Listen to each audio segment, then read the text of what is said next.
She had just publicly accused Clint Eastwood, the iconic actor and director, of involvement in financial misconduct with animal welfare charities he had supported for years. It wasn't an impulsive move. The accusation had been brewing for months of meticulous investigation, sparked by an anonymous letter sent to her office. The letter claimed that the fund Eastwood promoted in his speeches directed only a small fraction of its collected donations to animal shelters, while millions settled into accounts linked to his inner circle. Jasmine, who grew up in a working-class Dallas neighborhood where the smell of hot asphalt mingled with the aroma of her mother's cornbread and the smoke of neighbors' barbecues, knew the value of every hard-earned cent. Her mother taught her, "If you see a lie, rip it out at the root." And Jasmine wasn't about to stay silent. She hired auditors, gathered evidence, bank statements, dubious contracts, offshore transfers, and now stood before a crowd, challenging a Hollywood icon.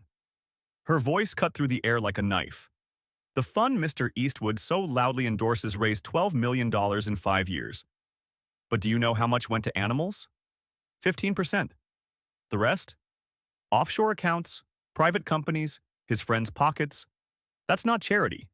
It's a betrayal of trust.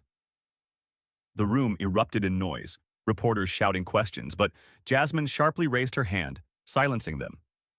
This isn't about fame or politics. It's about the people who gave their savings, believing they were helping animals. And I won't stop until the truth comes out. She knew accusing Eastwood, a 90-something symbol of American culture whose image was tied to honor and grit, would stir a hornet's nest. But she wasn't afraid. The next day, headlines blazed.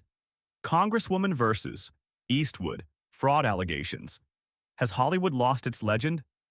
Social media boiled. Some hailed Jasmine as a hero fighting corruption.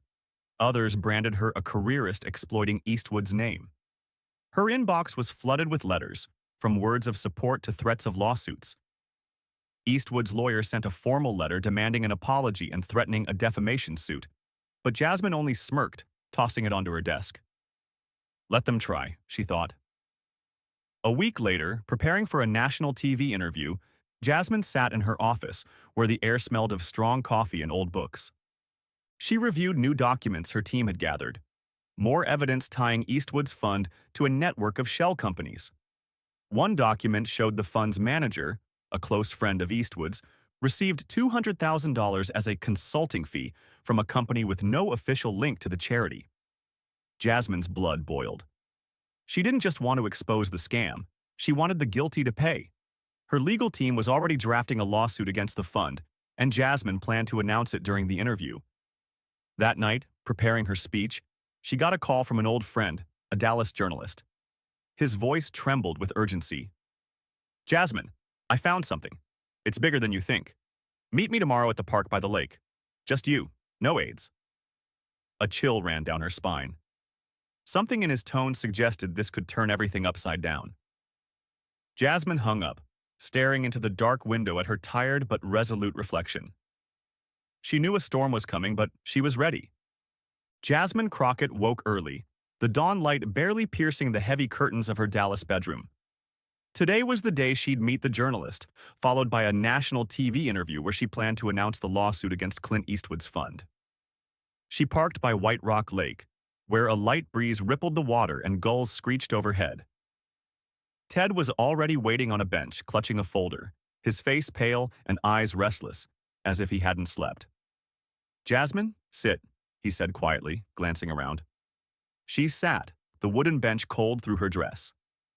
Ted didn't waste time. "I dug deeper into Eastwood's fund," he began, "and found something that'll shock you. It's not just about him or his manager. Remember the charity scandals of the 80s? The ones tied to big Hollywood names where donations for environmental causes secretly funded political campaigns?" Jasmine froze. She knew of the scandal, called the Green Swindle, a betrayal that shook America when it was revealed that charitable contributions were used for corporate lobbying. For people over 60, it was a raw wound. Many had given their savings, believing in a good cause, only to learn they'd been duped. "You're saying Eastwood's fund is linked to those old schemes?" she asked, her voice sharp. Ted nodded, handing her the folder. These documents show the company in your investigation was registered in 1987 as a subsidiary of one of those funds. And guess what? Eastwood's name appeared in their reports back then, as an honorary donor. He may not have known everything, but his name was used to cover dirty deals. And some of those old players are still in the game. Jasmine's stomach tightened. This was bigger than she'd expected. If Eastwood's fund was tied to those decades-old machinations, she'd stepped into a minefield of money and political interests spanning generations.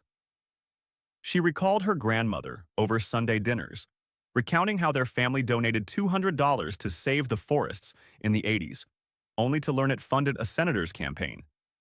This story could strike a nerve with every older American who remembered that betrayal. "Ted, is this solid?" she asked, scanning the documents. "If I take this to the interview, I need ironclad proof." Ted nodded. "I triple-checked. But be careful, Jasmine. These people don't like being touched."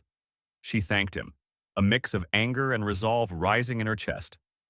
Back at her office, she spent the day preparing for the interview.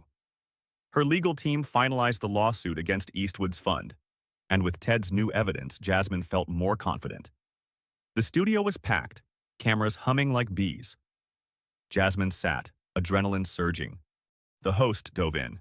"Congresswoman Crockett, a week ago you accused Clint Eastwood of charity fraud. You promised new evidence tonight. What do you have?" Jasmine straightened, her eyes blazing. "I don't just have evidence," she said, her voice like steel. "We're filing a lawsuit against the fund Eastwood backed. We found only 15% of donations went to animals, the rest to offshore accounts and companies tied to his inner circle.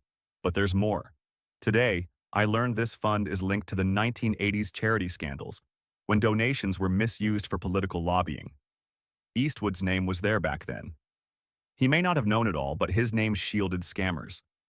And I won't stop until those responsible are held accountable."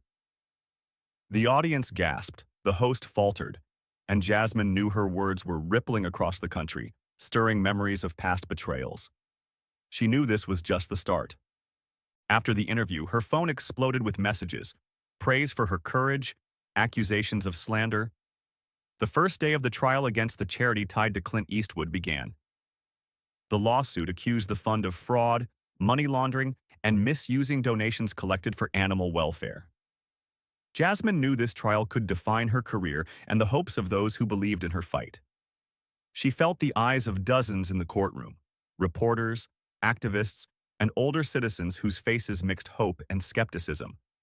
For many, especially those over 60, the case revived painful memories of the 80s green swindle. Jasmine was ready to lay out her case. Her legal team, led by Rebecca Thorne, a seasoned attorney with short gray hair and a piercing voice, had built a robust case. Before Jasmine were folders of evidence, bank statements, contracts, emails, and a damning audit showing that of the $12 million raised over 5 years, only $1.8 million went to shelters. The rest flowed through shell companies, including one in the Cayman Islands and another linked to Richard Kelly, Eastwood's close friend and the fund's manager. The most explosive evidence from Ted tied the fund to a 1987 subsidiary involved in the green swindle. Those papers showed Eastwood's name was used to attract donors, though no direct proof confirmed his knowing involvement. Jasmine planned to argue that his silence and endorsement made him complicit. Rebecca opened. "Your Honor, ladies and gentlemen of the jury, we're here to expose systemic fraud that abused thousands of Americans' trust. The Pause for Protection Fund, endorsed by Clint Eastwood, raised $12 million promising to aid animals. But our evidence, hundreds of pages, shows 85% went not to shelters but to offshore accounts, including Bright Horizon Ltd., which paid Richard Kelly $200,000 for consulting services. We also have documents linking this company to one created in 1987, part of the green swindle. Eastwood's name was used then and now to shield these schemes." The room buzzed until Judge Williams banged his gavel. Rebecca displayed transaction charts on a screen. Arrows traced donations through a maze of companies to offshore accounts. An email from Kelly read, "Clint's aware, but don't ask for details." It sparked murmurs, and Jasmine saw jurors exchange glances. She knew this could be key. Defense attorney Edward Lloyd, with slicked-back gray hair and a cold stare, responded confidently, "Your Honor, the plaintiff's accusations are baseless. Clint Eastwood is not the fund's financial director, but its public ambassador. He trusted Richard Kelly, as did many. No document directly proves Mr. Eastwood knew of or participated in these transactions. Congresswoman Crockett," he shot her a pointed look, "is using his name for political gain, wasting our time." Jasmine clenched her fists under the table, anger simmering. Her team had prepared witnesses, a former fund accountant and a shelter volunteer, for the next day. On the fourth day, the tension in the Dallas federal courthouse peaked. The sounds of whispering jurors, rustling papers, and muffled footsteps underscored the gravity. Jasmine sat at the plaintiff's table, her dark eyes burning with resolve, hands gripping documents prepared overnight. She knew today was pivotal, the day she'd present her strongest evidence to prove Eastwood's role in the fraud. The courtroom was packed, reporters buzzed, activists held signs, and older citizens' faces reflected pain and hope, evoking memories of the 80s green swindle. Jasmine felt their gazes and knew she couldn't fail. Her team, led by Rebecca Thorne, had prepared their final blow, a new witness and document to seal the case. She was ready to prove Eastwood knowingly ignored the fraud, letting his name shield a crime. Rebecca began. "Your Honor, ladies and gentlemen, we've shown systemic fraud in the Pause for Protection Fund. Today, we'll present a witness confirming Clint Eastwood not only knew of the misconduct, but helped conceal it." The room hummed. Judge Williams banged his gavel. Rebecca called Elaine Marshall, Kelly's former assistant. Elaine, a gaunt woman in her 50s, took the stand, trembling as she swore in. "Ms. Marshall," Rebecca said, "tell the court what you saw." Elaine spoke softly but clearly. "I worked with Richard Kelly for 2 years. In 2022, I attended a meeting where he discussed financial reports with Mr. Eastwood. I heard Kelly say, 'Clint, if we don't cover these transfers, there'll be questions.' Eastwood replied, 'Do what you need, but keep my name clean.'" The room erupted in whispers. Jurors glanced at each other, and Jasmine's heart pounded with triumph. This was the direct evidence she'd waited for. Rebecca presented a 2022 fund memo where Kelly proposed Eastwood sign a report listing 70% of expenses as administrative needs, masking offshore transfers. Eastwood's signature was at the bottom. "This isn't negligence," Rebecca said, her voice rising. "This is deliberate concealment. Clint Eastwood used his reputation to deceive donors, and we demand accountability." Jasmine's fists clenched, her eyes blazing. She was ready to see Eastwood found guilty. Edward Lloyd rose, his face composed but eyes tense. "Your Honor, Ms. Marshall's testimony is subjective, and the memo doesn't prove Mr. Eastwood understood what he signed. He trusted his manager. The plaintiff's accusations aim to destroy a man who's served America for decades." But Jasmine saw jurors frowning at the memo copies. Victory felt near. Her team presented more evidence. Bank statements showing $3.5 million funneled to Bright Horizon Limited, owned by Kelly's partner, and emails referencing Clint's approval. The courtroom grew tenser, and Jasmine saw shock and indignation in the jurors' eyes, a déjà vu of betrayal for those who recalled the 80s. As the hearing neared its end, Judge Williams called a recess before final arguments. Jasmine stepped outside, the humid Dallas air heavy with asphalt and exhaust, heightening her tension. She knew she was close to winning. But then came a twist. The defense introduced a surprise witness, Henry Walker, an elderly man claiming to be a fund consultant in 2021 to 2022. Even Lloyd seemed hesitant introducing him. Walker, with a trembling voice and faded eyes, testified, "I worked with Richard Kelly, not Mr. Eastwood. Kelly said Eastwood didn't delve into finances. He signed what was given. The offshore schemes were mine and Kelly's. We used Eastwood's name because it drew donors. He didn't know. I have documents to prove it." Walker produced emails between him and Kelly, one stating, "Clint's out of the loop and it needs to stay that way." The room froze. Jasmine's confidence wavered. She glanced at Rebecca, whose lips tightened. Lloyd seized the moment. Your Honor, these documents show my client was a victim, not the architect. All charges against Mr. Eastwood should be dropped. Judge Williams frowned, reviewing the evidence. Jasmine's anger mixed with confusion. She'd been so close to proving Eastwood's guilt, but now it pointed to Richard Kelly as the mastermind, manipulating donors in Eastwood. She stood, her voice shaking but firm. Your Honor, if these documents are true, Richard Kelly must be held accountable immediately. But why did Mr. Eastwood, with access to reports, never ask questions? The judge nodded, his expression unreadable. After hours of debate and review, he ruled that the case against Eastwood needed further scrutiny, but charges against Kelly would be pursued separately.